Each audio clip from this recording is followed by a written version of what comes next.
Hey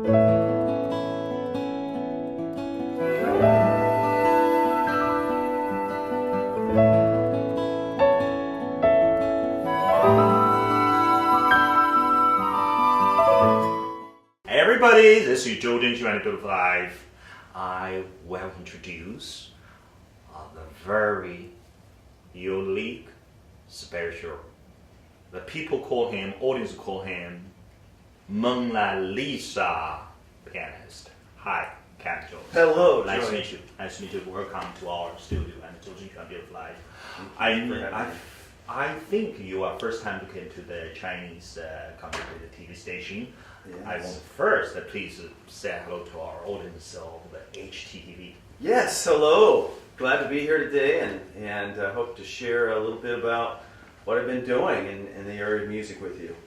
Okay, then Kevin, I read your biography that people call you Mona Lisa style. Could you little bit introduce that how we understand the Mona Lisa style of your music? Yes, it was a reviewer that made a comment that I execute a musical Mona Lisa, he said. And so it's just a way of describing, something beautiful in the art world and taking it over in the music world and talking about my performance. So that's what the comment was. But it's very interesting you mentioned that because that's a lot of what I do in my music is really extend the classical musicians. So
I talk about my music as being new classic.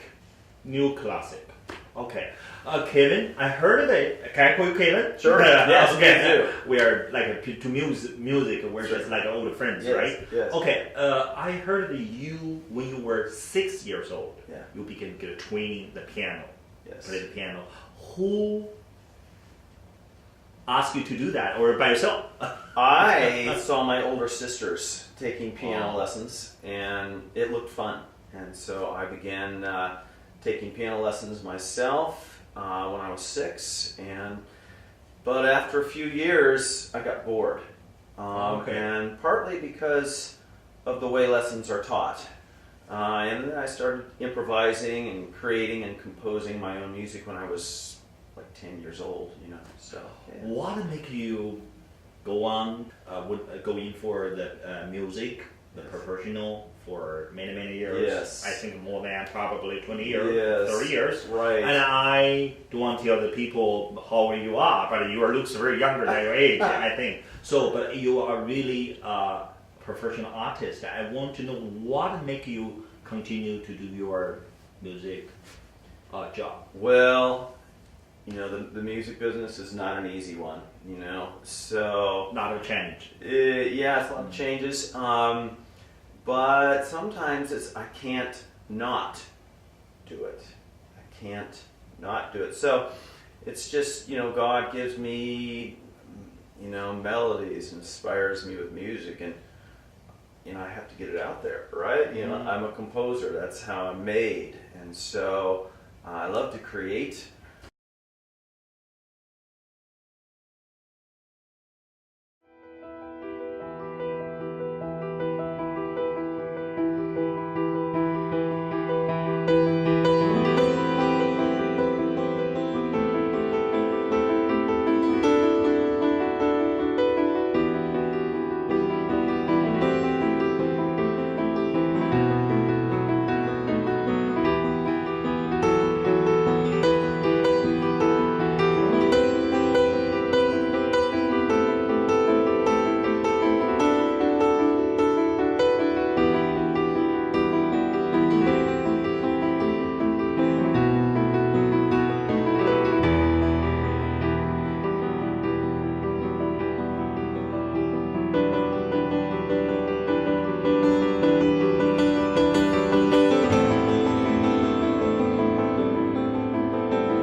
When you became to be professional pianist, Yes. and a composer, Yes. during this time, what are you really doing with the music or even the piano?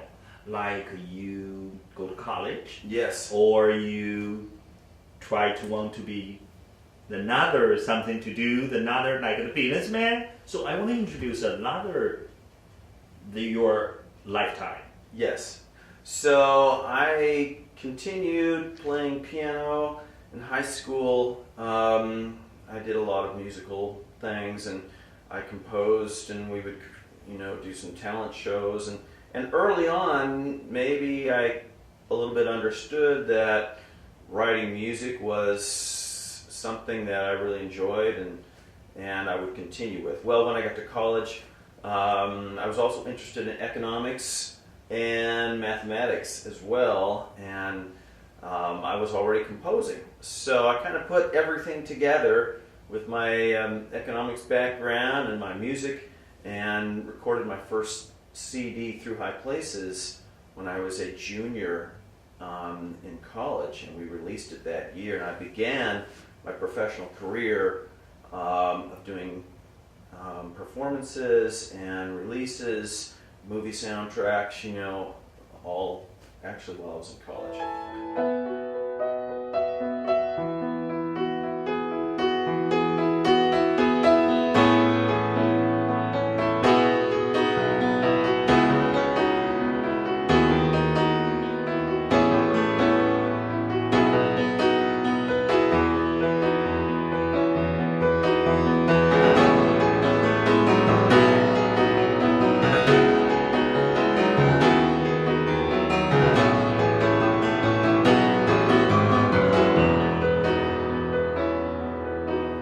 What they make you have the lots of passion? Because Kevin Jones, Yeah. when I go back to see your video, Yeah. you play the music, Yeah. play the piano, you collaborate with some symphony, Mhm. you collaborate with the professional, the other artists. Mhm. You always show your passion to the audience. Yes. So where do you get the passion? Okay, well, this is something that when you begin to move out of the reading of music, which would be like copying art, or maybe you read a poem, okay? Well, that's just the reading part of our art, right? So you have art that's external to you. So when you're reading a piece of music, for instance, you're transferring dots from a page to the keyboard. Okay? It's a dot transfer is what it is, right? So now when you internalize music, okay, when you memorize something, or you learn it by ear, or you compose something, it's not on the page anymore. it's in your brain, it's in your heart. Okay, so now you have a different perspective, and you start to feel the music, and this is the passion that you're talking about. You began to really understand how a melody should be played, and the intricacies of just exactly how it should be played, so that it's just the best it can possibly be. Okay, and so yes, when I'm playing, this is what I'm doing. I'm closing my eyes, I shut out everything around me, and I go into a zone, where I'm just totally concentrated and totally into the music that I'm playing. So that's probably different place than as a person who would repeat, somebody else's music. So that's where it comes from, I think. Then, in other words, just the music itself make you have the much passion. Yes. So you really love the music. Yes. Yes, that's true. You put your heart into the heart and soul into the heart. Yeah. Okay. Yeah. People call you pianist and a composer and producer. I want to know that I just say, if the pianist is a pianist, if the pianist is a composer, in my eyes, a little bit different. Yes. How you understand? If you are a pianist, you're still a composer. Right. How you integrated with pianist and composer? I know the both is artwork, both artists. How you integrated with two jobs to do? So I really view myself first as a composer, and maybe second as a producer and pianist, and that because I think about music not just for piano. My music is, I think, much bigger than just simply, piano playing. So that's how I view it. It's more of a holistic approach. So this last album that I'm doing, for instance, called Paramount, which is why I'm in LA, recording some piano tracks for this. Well, this is piano with full symphony. And piano's a part of that, right? But I've got 56 other players with me, right? Okay. So when we're putting this together and mixing this down, it's not piano and symphony, it's piano and symphony, right? So it's more of a holistic approach to composition that I have. Although, because I started doing solo piano albums, a lot of my fan base and people maybe understand that I'm a pianist, but in actuality, I'm a composer first, yeah. Okay, so you would like people call you composer? That's probably a more accurate term for me, because there are a lot of pianists, and they're very gifted, very talented, and amazing musicians, And normally when people think of a pianist, it's somebody that they would see on stage playing somebody else's music, some competition, Tchaikovsky competition, or a classical type of thing. Well, that's really not what I do, because as we talked about, there's so much more passion and heart when you create your own and perform that. It's like if Mozart was here today, or Beethoven or Rachmaninoff as composers, and having them go perform, what would it feel like? Well, it would be very passionate, right? Because they compose these pieces, right? And so that's what it's like for me.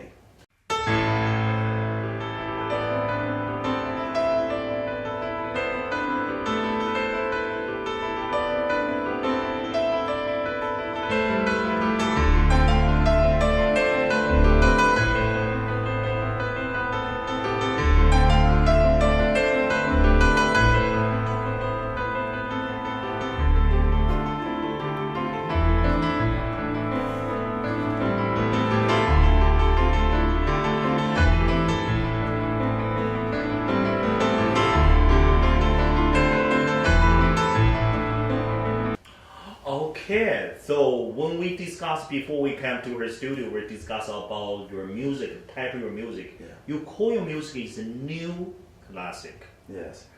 Okay, so you get a lot of the nutrition from the classical musician, like you just said, Mozart, Beethoven. Yes. Maybe the Leeds, Francis Leeds, or Chopin, right? So you yes. practice the work, Yeah. the piece of works, right? Well, I think everybody does when they learn piano. And then when I grew up as a child, Bach and Handel and Vivaldi and Beethoven, they were always playing in the household, and so I grew up with this, and then I played it. So that's my approach. So New Classic is really kind of continuing where they left off, so to speak. So Vivaldi. Think of Vivaldi's Four Seasons. Okay, it's a beautiful piece, but he did something different. He just didn't call it sonata in E flat major. It was winter, it was summer, it was spring. So he's describing what his music should bring to mind when you're listening to it, right? That was hundreds of years ago, right? He was almost before his time, if you think about it, right? So, but that's what I do today. My music describes sunrises and melting of snow on the mountains and, huge, ocean scenes and sailing, all these different types of things in the world and the creation that we have around us. So New Classic then is really modern composers such as myself who are in that same style of very strong melody development, very strong harmonic arrangement around that melody. And hopefully what we're doing is bringing lasting, memorable music to the world, right? That hopefully will be around a lot longer than we are, right? So that's what they did, and that's why maybe New Classic might be a good term for what I do. I'm going to ask you another question. Yes. How you call the New Classic? That means, have you ever get the nutrition from the contemporary music? Yes. Like you get some inspiring rock singer or contemporary. That could you a little bit give me an example about? Well, good point. Because from the time of the Baroque and classical period, there's been a few hundred years, and there's been a lot of interesting developments in music. A lot of syncopation with ragtime. Scott Joplin, heavily syncopated, offbeat stuff that gives rhythm. And of course, rhythm is like, the salt and pepper of music. It's with, when you bring that element in, then it's just more exciting, more interesting, right? Besides just melody. So, throughout the past few hundred years, there's been some musicians that have come that I've loved to listen to. I played a lot of ragtime, Scott Joplin, the 70s, and disco, right? Disco, yeah. I remember when my sister brought home this piece of music called A Fifth of Beethoven.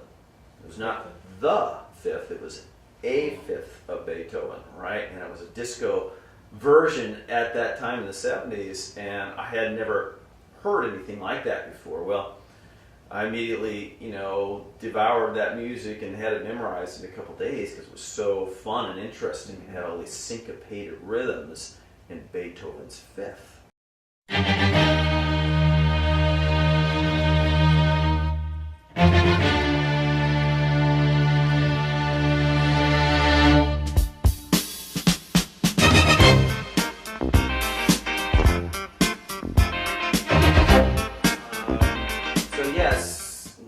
Has influenced my compositional style today.